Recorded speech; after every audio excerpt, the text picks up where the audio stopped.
I would note for you here something, sort of tips to pay close attention to. Again, for those who were, as I like to tease, I know some of you were hired literally 2 weeks or 2 months ago and are new to this. Consider this the bigger picture of what is it exactly that disaster recovery is meant to accomplish. How does HUD look at this role and how you can use the funds to accomplish your specific recovery goals. With that, I'll turn it over to Steve and Amanda.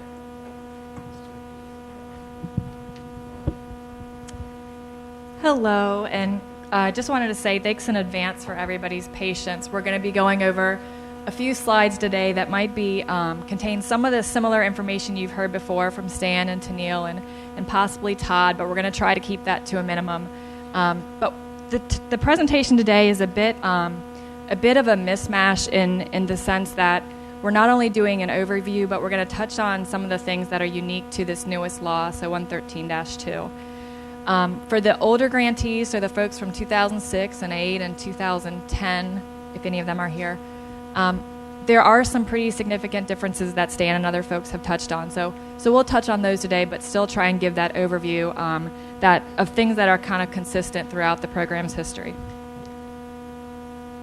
So with that, our program's going to focus on 5 different things. The background, so that's why CDBG and why it's a good fit for disaster recovery. Public Law 113-2. The grant process, so that's everything from submitting the action plan to getting funding and having that approval so you can start spending money. The 4th thing is CDBG disaster recovery activities. And that just means what are typically activities that are eligible and how are they eligible and what do they have to do to meet a national objective. And then the 5th thing is waivers and alternative requirements. And I just want to note that there are some common waivers and alternative requirements that we see from year to year with every disaster recovery appropriation. And we'll touch on a few of those, but we're also going to touch on a few of the waivers that are very unique and just applicable to the Sandy grantees here today.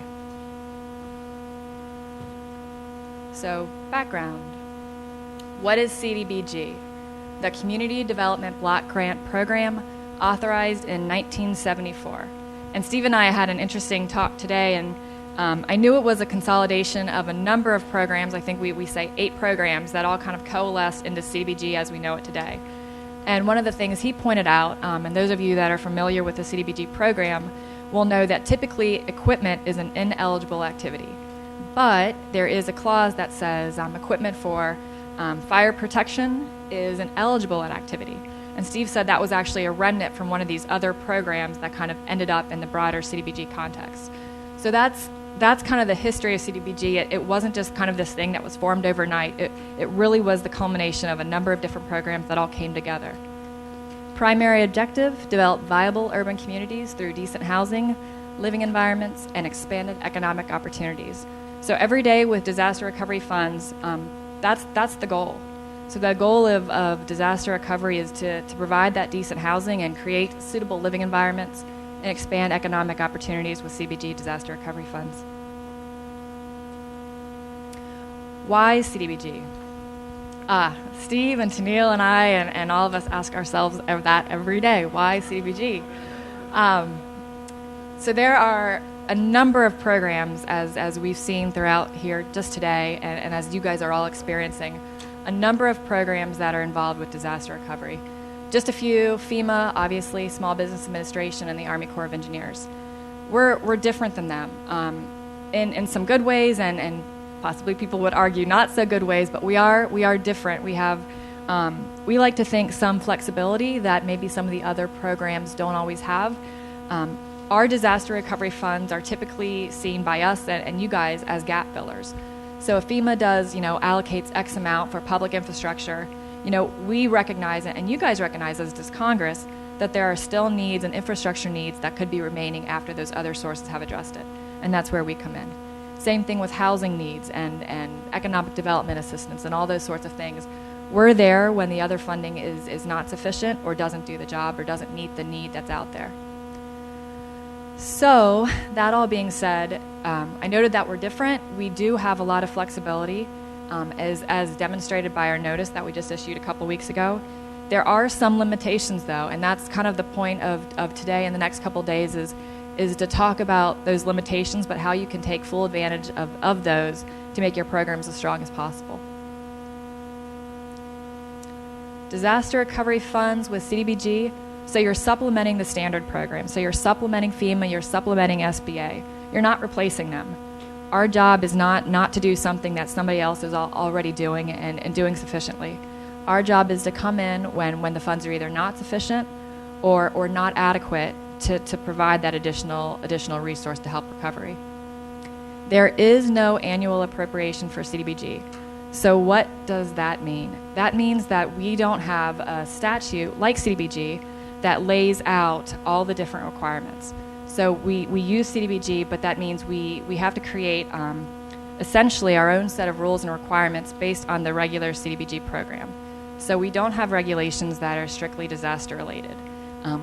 We'd like to someday. We hope that would be our goal because we think it would be a lot simpler for us and for you, but that's not where we're at today. So someday maybe. So that means we adopt, modify, and waive the standard CDBG regs. So for state grantees, you guys use the regular state CDBG regulations, and for entitlement grantees, we apply the entitlement provisions to you guys. And then there's one grantee who was not an entitlement and not a state, Cindy from Minot, and we apply the entitlement presumption and the regulations to them as well. So Congress first appropriated funds to CDBG in 1992, so quite some time ago. From the mid-90s to 2004, most of these grants were managed by existing staff in field offices and summon headquarters. And then our division wasn't formally established until 2004. And thank goodness it was established because a couple years later we had Katrina. We manage, and we being disaster recovery, typically the large grantees, and those are grants with $500 or more that have been $500 million or more that have been appropriated. So Florida, Iowa, Louisiana, Mississippi, New Jersey, New York City, and Texas. And I should note a few of those folks that are up there, they might have more than one grant. And so the grants that are the larger grants are typically managed by us, and the smaller grants, which might not be so small, but the smaller grants are typically managed by the field offices. And just to piggyback on that point, so even though they're managed by the field office, we recognize that the field offices have a lot on their plates and manage so many different programs, and we often chuckle because they'll say, "Gosh, Amanda, you're so lucky to work in disaster recovery. You only have to do one thing every day." And it's I guess. But they have so many things to juggle on their plate that we try and provide as much backup and support as we possibly can.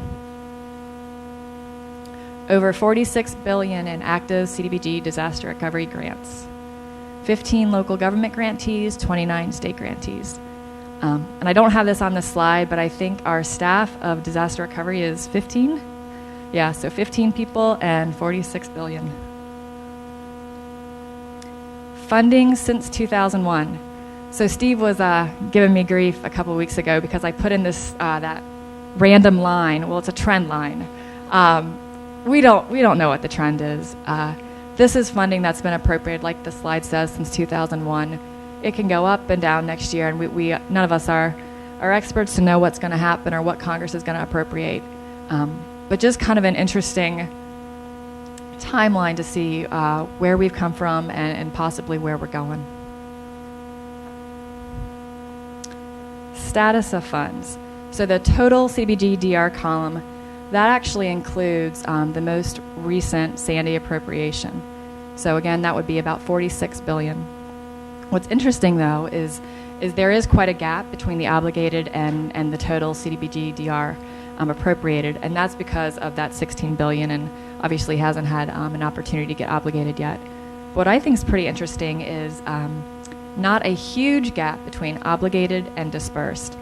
And so Mr. Todd Richardson pointed out to me that I might want to double check my data, but it's not incredibly surprising that we have a lot of state grantees like the Louisianas and Iowas and Mississippis that can obligate dollars very quickly to programs. Sometimes it takes a little longer to get the actual activities up and running, but once you kind of identify the programs that you want to fund and target funds to those programs, the obligations can happen pretty quickly. Public Law 113-2. So I won't spend too much time. Again, you all know it appropriates $16 billion for the most impacted and distressed communities. Just wanted to touch on that language, the most impacted and distressed, and I think Todd did a fantastic job laying out how PD&R views that. But from our kind of historical perspective, this is relatively new language. I think we've had it now the past two appropriations. Before that, we didn't have that language in the laws. There were 4 communities that suffered a presidentially declared disaster, but Congress didn't kind of restrict it to the most impacted and distressed communities. And that just means that grantees had a little bit more latitude in the communities that could receive these federal dollars. The purpose of the funds: necessary expenses related to disaster relief, long-term recovery, restoration of infrastructure and housing, and economic revitalization. And just kind of a key point that I know we'll talk on in future sessions, when we're talking about these necessary expenses, these purposes need to be demonstrated in every file, and every time you're really spending these dollars, it needs to be demonstrated. And that doesn't mean on every single piece of paper, but when HUD comes out to monitor or the OIG comes out to monitor, we really do need to see documentation of how this activity or how the project relates back to the disaster and ensures recovery. Highlight, we use the word highlight. I don't know if you want to call them highlights. That implies positive, but they are what they are. So the one is the Secretary must certify to the adequacy of the grantee's financial controls, procurement processes, and procedures. That's something that I know for the New Jerseys and New Yorks, and that I think you're all working on probably now with your reps, and that's something that we'll again touch on later. This is a new clause of the law, and something that I think is probably pretty useful both for you and for us, just to get everybody on the same page from the get-go. Stan mentioned earlier, one of the things for the procedures at least is duplication of benefits, and we're going to have a special presentation on that on Wednesday. But that's a key issue, is how does the grantee develop and implement procedures to prevent someone essentially receiving money for the same thing twice. And that's kind of the nuts and bolts of duplication of benefits. The other thing, grantees must submit an action plan for disaster recovery. That's nothing new. That's been a requirement, I think, for the last at least, ever. Yeah, that's been kind of a standard one. Grantees must incorporate performance requirements and penalties into any contract or agreement. That's a new one. Again, we think that has some significant merit. Surprisingly, that doesn't. I don't think grantees purposely do not do this, but I think sometimes in the rush to get activities funded, there might not be a whole lot of attention paid to this. But we're happy to help grantees figure out what this means. And I think, Steve, do you want to touch a bit on the whole penalties issue? Thanks for putting me on the spot, Amanda. Well, yeah, that's a good question. This is somewhat new. Congress definitely wants to see some type of performance requirements and penalties in contracts with contractors, because absent that, they pretty much the only clause that you have is the nuclear option of terminating the contract, and that's really no option at all. It will delay your program for a substantial amount of time. So someone has asked for penalties. Is that a monetary penalty? Honestly, I can't think of any other type of penalty other than putting the contractor in the stocks in the public square and shaming them. But if you guys can come up with some type of penalty that is not monetary related, a lot of this is going to be the state-driven additions to this performance section, but just bear in mind this is the language, and you do need to have contracts that have performance measures and penalties for non-compliance. And just in conjunction with that, so this is the language of the law, so this is not something that HUD's just making up to torture you. It's what Congress is requiring. That being said, there isn't any CDBG disaster recovery definition of penalties. So I think this is where we would refer to you guys to kind of come up with some ideas, and then you can always touch base and work with your rep to figure out if that's really meeting the intent of the law. Public website, again, this was something Stan touched on. A little bit different this year. Instead of just having your action plans posted up there and your QPRs, which are your quarterly performance reports, you also have to put other things on there, like the status of all the funds and your procurement policies and procedures, and any kind of procurement actions that were going on. So if you're advertising for a contractor for a particular task, that would need to go on your website.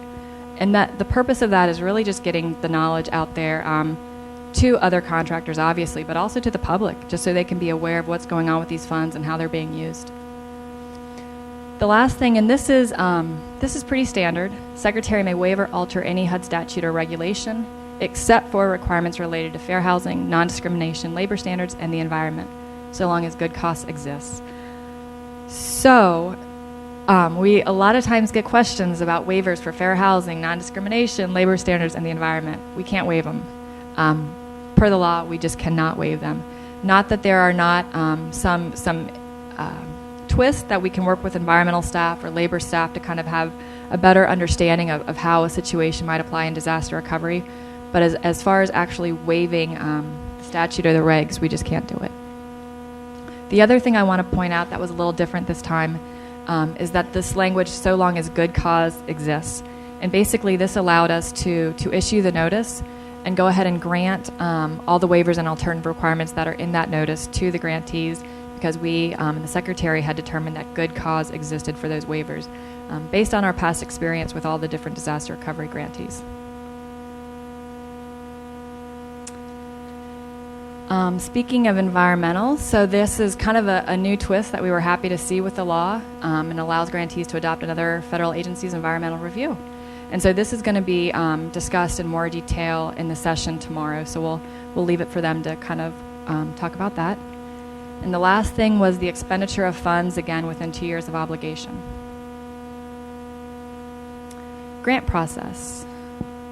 So after a disaster is declared, Congress makes the appropriation, HUD calculates and announces it, publishes a notice, and awards the funds, and the grantee prepares an action plan and administers the programs.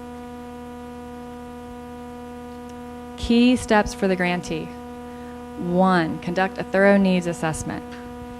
We cannot stress this enough, and we think that's where Todd's presentation is really going to come in handy today, helping you guys get the data that you need to create a really thorough needs assessment.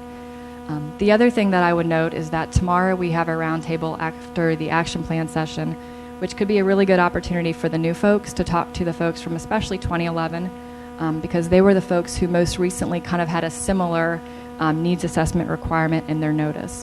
But that doesn't mean don't touch, well, I encourage you to touch base with the folks from Louisiana and Iowa and Mississippi and Texas and everybody else, because even though they might not have had a formal requirement for a needs assessment, they've done one informally for years and years and years. And it's one of the things that we recognize will change. Your needs will change as the recovery progresses.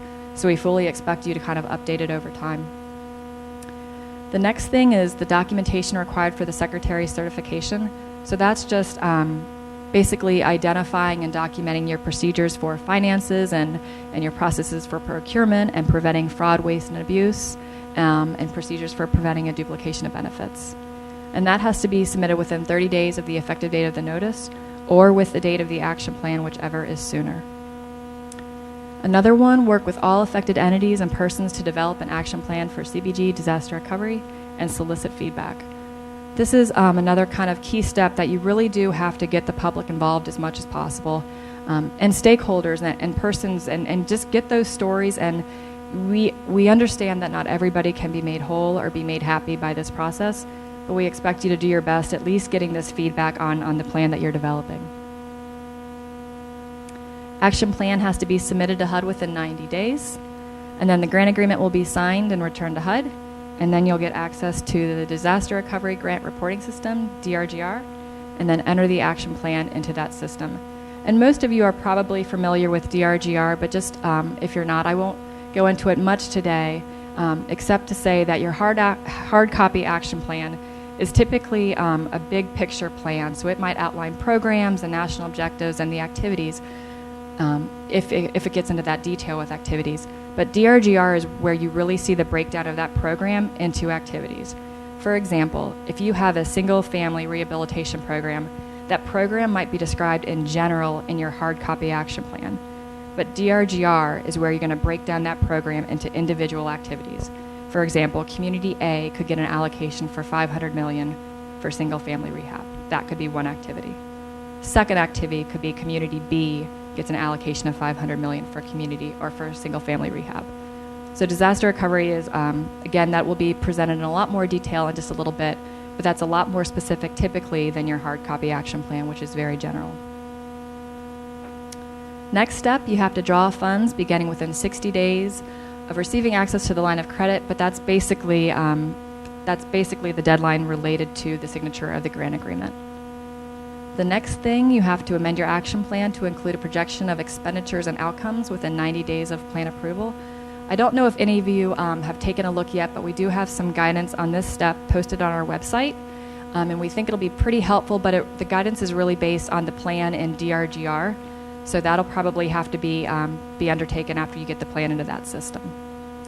And then the next is submit a quarterly performance report in DRGR 30 days after the first full quarter in which the grant was executed. So that sounds really complicated. Basically, it means if you submit your action plan and get it approved, if you get your grant agreement executed in April, your first QPR would be due October 30th. Grantee responsibilities. Over the life of the award, grantees must update the action plan as needs change, ensure adequacy of controls, processes, and procedures, and provide TA to subgrantees. Those are just very broad, kind of basic issues. Of course, you got to make sure activities are eligible and meet a national objective and all the standard CDBG requirements. But these are kind of things that are very specific to disaster recovery. In return, HUD has responsibilities as well. So we'll review your controls, processes, procedures, and issue the Secretary's certification if you meet the requirements. We'll review action plans and obligate funds, continue to review action plans and QPRs. So basically that means as your needs change and you resubmit your hard copy action plan, we'll continue to review those, and we'll also review your action plans in DRGR. And so the way DRGR works is that you'll be submitting an action plan every quarter and a QPR every quarter, and we'll have to review and approve those. We also provide guidance in TA and conduct monitoring and oversight. And now I'm going to turn it over to Steve, and he's going to talk about CDBG-DR activities. Thank you, Amanda. That was the plan. However, I recently found a 500-carat diamond. So good luck, guys. We'll see y'all later. It's not real, Steve. So as Amanda was saying,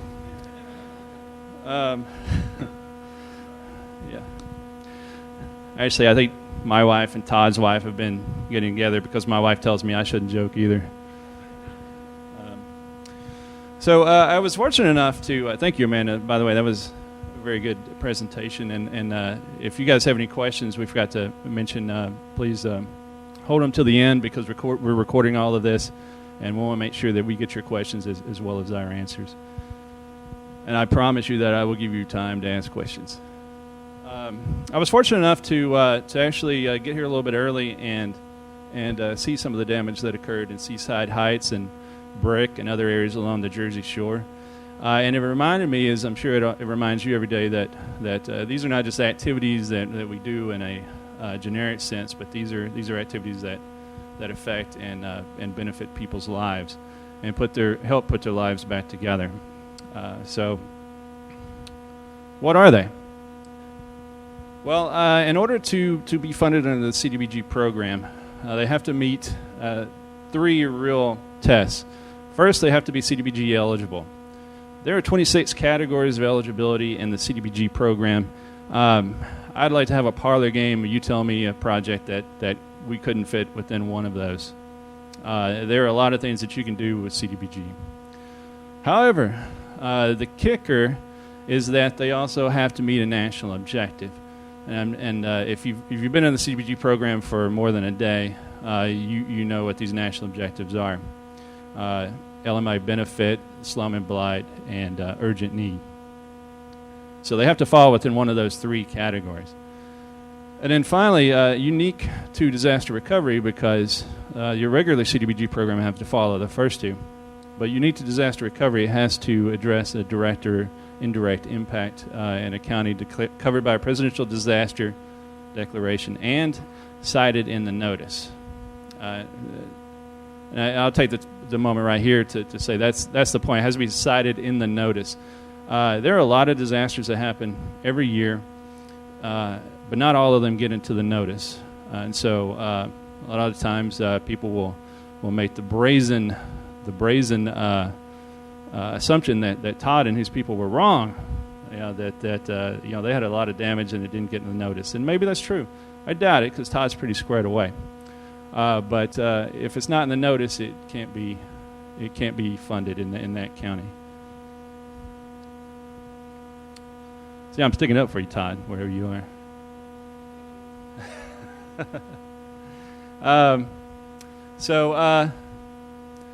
Like I said, there are a wide range of activities that can be funded under CDBG, housing, infrastructure, economic development being the primary ones, and planning. And we'll talk a little bit more about planning as well as the other three. But that's a wide range of categories. And in addition to what the regular CDBG program offers in flexibility, we offer even more flexibility through the issuance of waivers. For instance, with new housing construction, which is not typically eligible in the regular CDBG program, it is eligible to be done by sub-recipients or directly by the state or grantee. Okay, so as I said, for national objectives, low mod benefit, aid in the prevention of slum and blight, and urgent need, and we'll talk a little bit more about urgent need because urgent need is one of those special categories that, if you ask somebody on the street, you're like, I'm out of my house, that's urgent, I have an urgent need. But in our program, it actually has a specific definition. But we have an alternate requirement in the notice. Typically, grantees, when they do something under urgent need, they have to certify that it was a disaster that occurred within the last 18 months. That they don't have the resources themselves to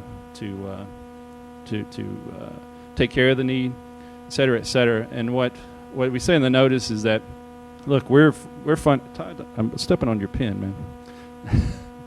What we tell them is that, look, we're funding a project in a presidentially declared disaster area. The need is urgent. We recognize that. So what we require is that you describe how your needs assessment have your needs assessment describe those needs and how all the programs that you're wanting to put forth will address those needs in your action plan. Okay. So documenting impact. There are a lot of different ways to document impact. Either physically or indirectly through an economic assessment of non-physical losses. For instance, if you want to do a business recovery program, you can actually look at how much of the physical building was damaged, and look at it that way. Or you can also look at it from how many jobs have been lost in this area due to the disaster. That's a non-physical example of economic loss. But there are a lot of different ways to document the impact. Okay, I won't. This is kind of hammering home the point that has to be identified in the notice. But all right, so we'll talk about some of the waivers and alternative requirements. Okay, Amanda actually mentioned this, the good cause clause in the notice and in the law. It was unique within the standing appropriations that we were able to put a lot of those waivers that in the past grantees had to request. We were able to put them in front because we could show the secretary could show they had good cause to include them. However, maybe the waivers that we that the secretary allotted in the initial notice don't quite address your situation, and you want to submit a special waiver to allow X. How do you do it? Well, you submit a justification to the department through your HUD rep, CPD rep, or specialist, and you really have to show for us the good cause. You have to do the work to show that that waiver is something that not only will help you to recover, but this is how it will help you to recover. And typically we like to see examples of alternative requirements, the duration that you are asking for the waiver, et cetera, et cetera. But these are things that really you need to talk to your HUD rep to go over to help you to get those. And and know when you submit them that it's not a slam dunk that they'll be approved. So these are the categories in which we have the waivers that were put forth in the notice, and we're not going to go over all the waivers that we put in the notice.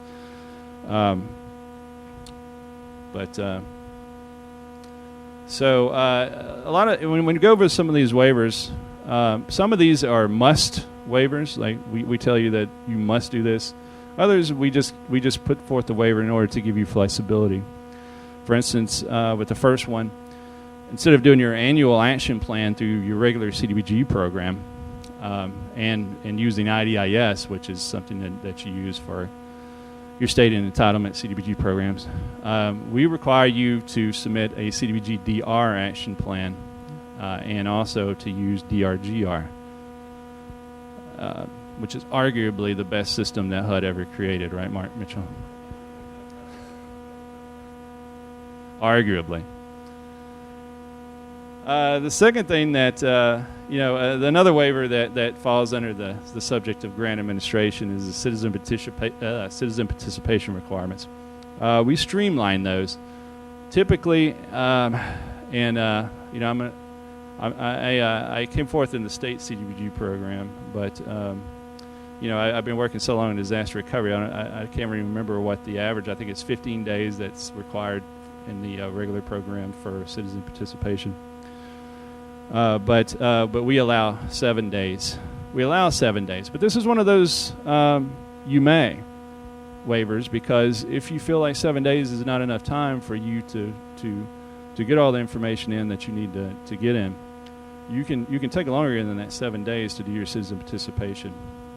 We're just saying that that 7 days is the least that you need to do. And then Consolidated Plan. Everybody's familiar, I think, with the Consolidated Plan. And typically they have to update their Consolidated Plan when they do a substantial amendment. But with our program, you don't have to update your Consolidated Plan until the next reasonable time that you should do that. So you're supposed to update your Consolidated Plan from 3 to 5 years. So since the disaster happened in 2012, we expect you to update your Consolidated Plan, and with that, your analysis of impediments. Actually, the analysis of impediments, is something that you need to submit up front. But as you update those things, you need to update all of your Consolidated Plan to include the disaster affected areas.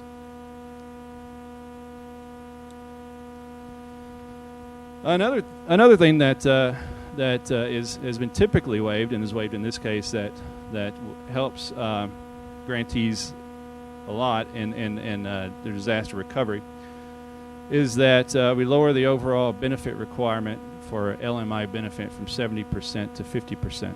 That doesn't mean that you can't do 70%, and a lot of our grantees do upwards of 60-70% for LMI benefit. It just means that at the end of the day, if when you tally it up, at least 50% of the money that you received in allocation has to go towards benefiting low and moderate income citizens and households.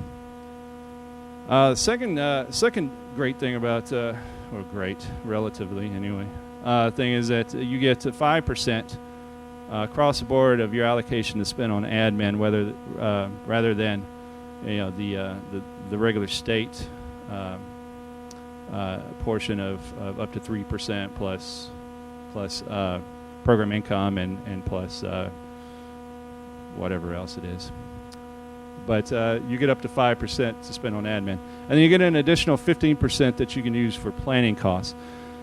Bearing in mind that planning is, we have specific definitions of what constitutes planning that can be found in the Housing and Community Development Act of 1974, Section 105A 19, I believe it is. But so it's not an additional 50% that you can just use to kind of supplement the 5%. You actually have to use these for eligible planning costs. And then that last bullet, I'm just going to barely touch on because we're still kind of in the process of figuring out what this entails. But some disaster recovery funds can be used for reimbursement. Pre-agreement costs is one of those things that has typically been eligible, but this gets to recipients of CDBG disaster recovery. But we have to iron out all the details about the environmental requirements and so forth. So that's all I'm going to say about that, to quote Forrest Gump. Another requirement is that specifically for this notice is a requirement that grantees must consult with affected governments, stakeholders, and public housing authorities. And I can tell you that this is not going to be a rubber stamp requirement. This is something that HUD is absolutely looking at to make sure that these consultations happen. So if you are currently working on your action plan, you need to thoroughly document the consultations that occurred, and hopefully inform your action plan with the conversations that you had. Another key provision is that the Uniform Relocation Act was waived and modified. So, for instance, with the one-for-one replacement of housing, HUD realizes that after disaster, demographics change. Some regions, people don't come back. They move to another section of the city or the state, and so what this does is it allows for that and allows you to do the analysis of where the housing should go, so that you don't end up putting it back in places where it shouldn't have been in the first place, or that it makes no sense to be in today. And then the other thing for moving expenses, it basically just it makes all of the regulations conform with the Uniform Relocation Act at 49 CFR, because otherwise there's a difference between some of the HUD regulations and the Uniform Relocation Act that would allow a citizen to be unduly enriched. And then finally, for this one, the flexibility regarding disposition of program income is actually something that down the road, as an experienced grantee, you're going to find very helpful, because it allows you to come up with a plan for disposing of your program income. So if you decide to continue using that for disaster recovery needs, you can set that aside, and it will meet all of the requirements of the waiver, which gives it all that flexibility. Or if you decide, you can either absorb the money into your state CDBG program or into your local government's entitlement CDBG program. So it gives you a lot of different choices about how you're going to dispose of program income. And we all know program income is a dirty word, right? It's not really. I think it's the best thing since sliced bread, but I know a lot of grantees are very, very worried about incurring program income, particularly in a disaster recovery program where you guys are, you're racing to put yourselves out of a job, basically, right? You're working to spend that money and get it done. And so whatever agency is going to take over the program after you're gone is probably telling you, no, we don't want any of your program income. But this makes it a lot easier to deal with. Yeah. And then this allows for grantees to use the entitlement presumption for planning activities. That is, that it allows them to assume that it's going to meet a national objective. In the state program, you can do planning, but the planning is tied to it has to meet a national objective, unless it's a planning only grant, which that planning only has to meet a national objective. If it's planning towards an activity that does meet a national objective, then that will qualify. But that means that the planning has to be very specific to or tied to a very specific activity. What this basically allows grantees to do is come up with land use planning, regional studies, provided that these are concentrated in disaster-affected counties, are as prorated in other words, statewide plans are not eligible unless you prorate the amount that's used for the eligible counties that are included in the notice. Another thing it allows you to do is spend money on entitlements in Indian tribes. In the state CDBG program, you can't use non-entitlement funds, and entitlements are in Indian tribes unless there's only an incidental benefit to those areas. In other words, the primary benefit is to residents of the non-entitlement area. And what this basically says is that you can fund entitlements in Indian tribes. For instance, the state of Texas, the city of Houston, who they're happy to say is the 4th largest city in the country, is one of the recipients of one of the subrecipients of the state of Texas. And then and that, which brings us to another point, that the state can, as a grantee, can use subrecipients as to carry out activities, whereas normally a state has to provide a grant indirectly to a unit of local government. In this case, the state can be the grantee and actually just use a city or any other eligible entity as the subrecipient. And then these three, I won't spend a lot of time on. These are basically, we did these waivers because the state is carrying out the activity directly. All of these bullets, all of these regulations apply to units of general local government. We just pull those back and apply those to states. These are some of the resources that you can look at. The CDBG-DR website is a very good resource. It has all of the notices, laws, any publication, any clarification that we come up with will be on that. Another good resource here today is your peers. As Tennille said, your juniors and seniors of CDBG-DR, they've been through it. Why reinvent the wheel? Talk to these people and let them help you to avoid the pitfalls and figure out how to get around us sometimes. I guess I should add. And then finally, us, your happy CDBG representative. We are, we are working day and night, 24/7.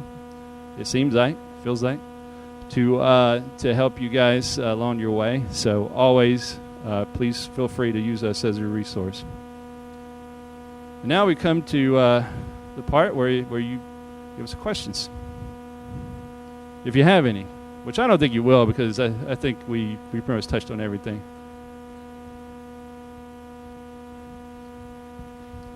We'll wait for the microphone so that they can record. Mike. This question's for Amanda. On one of your slides, Amanda, you said you have to begin to draw funds within 60 days of receiving access to the line of credit.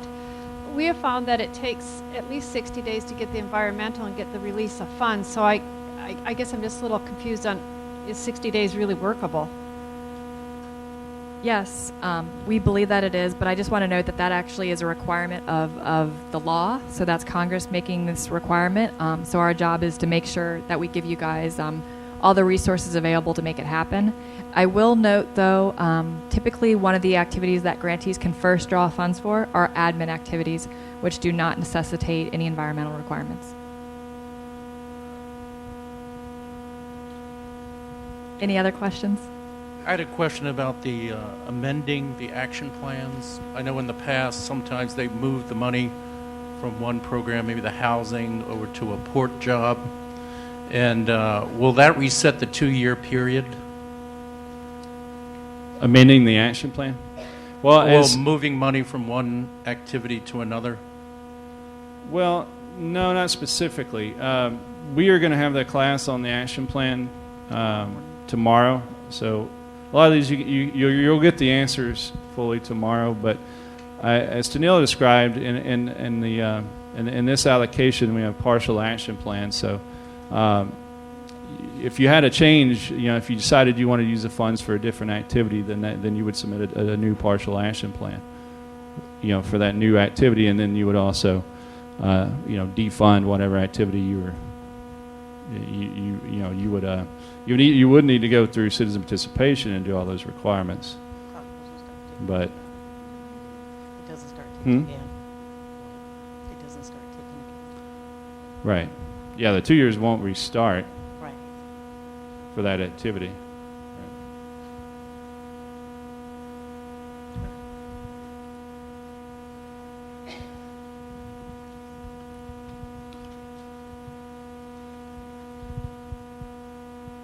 Thank you.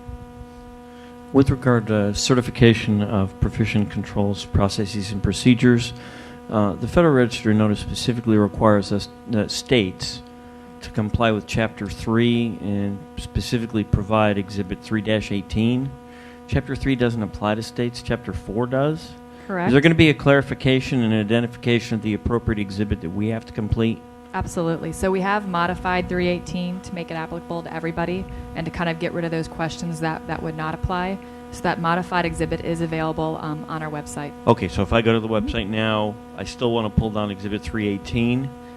Well, you'll want to go to our website, the CDBG Disaster Recovery website, and find it there, because if you go to the 6509.2, I'll I find think the is old one. Yeah, that'll be the different one. But also on our website, we do have guidance that kind of lays out the whole, because there's actually a certification checklist that you'll use in conjunction with 318. And so those are both available on our website, and I believe they're in the binder as well, Marty. Oh, great. Yeah, I believe they're in your binder as well. Thank you. Any other questions? Maybe I could ask one. Projections and outcomes must be included in the first action plan, in your first submittal. It was my assumption that it should be included in the first. Now you're saying that you should amend your plan after to include projections? You can have projections as quickly as you want to put them in there. We would encourage you to do that. The requirement of the notice for the 90 days is the requirement pertaining to the projections and outcomes that we're giving you the guidance for. And so those particular projections and of outcomes and expenditures would be due within 90 days. Okay.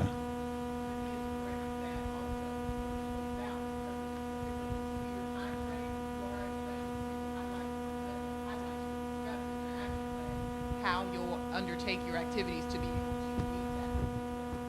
That's why.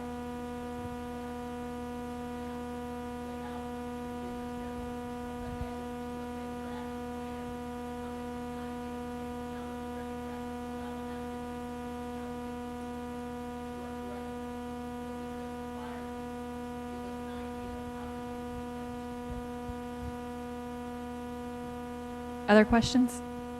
Yes. The 50% threshold on LMI for our counties would seemingly be a difficult proposition. We've asked the state that question. They come back with the principle of the urgent need exception. And so that begs the question, when you're breaking it all down, are the urgent needs exclusive, and then the balance, if it falls under the 50% proviso, satisfies, or is it included? It would seem to be a rather, a critical consideration. Well, the 50% applies to the entire grant. So, if for your county or for the county that you describe, you could give an urgent need grant for that county, but at the end of the when you've expended all the funds, if 50% of those need to have been spent on LMI activities. And that's what we've heard, but clearly if you look around at the impacted communities elsewhere in the state, I would suggest that it still remains a daunting proposition to get to that 50% level, considering where the impacted areas are. Agreed. Yeah, but that is a requirement, though, and so there are ways that you can address. There is a provision that you could seek a waiver for an upper quartile exception if you have an area that's high income. You can you can look in. High income, high expense, neutralizing the two. So, I mean, there are ways that you come to HUD and help you to get to that 50%, but it absolutely is a requirement. Granted, there is a piece in the notice that prescribes how you could apply to HUD to get a lower percentage. So read the notice and you know, do what you feel necessary. Yes. And Tanil has something to add to that. The one thing for consideration, not only for the Sandy grantees, but those who have received funds under previous allocations to this very point, your needs assessment recognizes which counties, which cities were impacted by the disaster. It should also, though, pay special attention to the needs of your low and moderate income population. And so if you have articulated those needs and you are sure that you understand what the housing needs are, what the economic recovery needs are, what the infrastructure needs are in your low and moderate communities, and you still, and this is taking into account homelessness and public housing, and the state or the city is still concerned that it will not meet the overall benefit, that's a conversation we need to have. I can tell you, though, that once we ask the question, or once we receive that question and I ask that follow-up in the way I just laid it out, we find that grantees have found additional ways to meet the needs of their low and moderate income population while also meeting the needs of their non-low mod population. And particularly with these funds, with the public housing set-aside requirement and the 50% requirement, it should make a opportunity for grantees to be able to meet that 50% alone. Well put. Does that answer your question? Just can I pick up on one thing? You mentioned the exception criteria. If you're an entitlement community that uses the exception criteria now, but you're getting that funding through the state, can you still apply the exception criteria to your community? Yes. My team is signaling yes.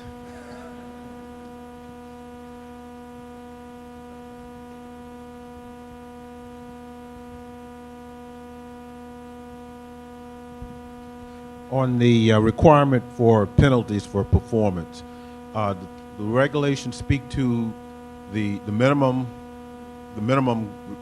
requirements for penalties, and also could we expect some templates for the types of penalties that we could impose, and also as it pertains to the websites, could we expect some templates that we could use as guidance?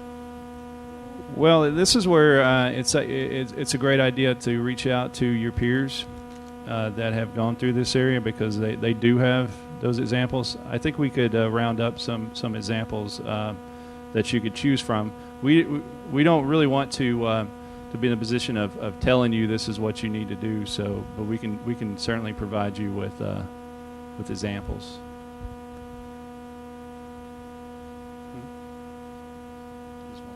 One more question, please, or if there are any. I'm not telling you have to ask a question. Being a bureaucrat, you always have to, preface what you say. No more questions. All right. Well, thank you very much. You've been a wonderful audience.